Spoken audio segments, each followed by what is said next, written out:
Breaking news. Internet news, radio blog news.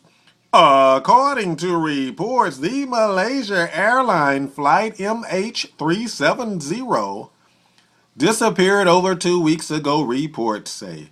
It was said all 239 people on board were presumed dead, officials said. Reports say analysis of satellite information shown that the Boeing 777's last position was in the Indian Ocean west of Perth, Australia, according to reports. It was said this is a remote location far from any possible landing sites, reports say.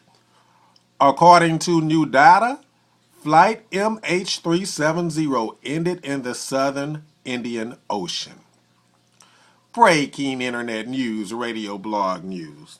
Malaysia Plane in Indian Ocean? You hear it here first. Internet news, radio blog news we can use.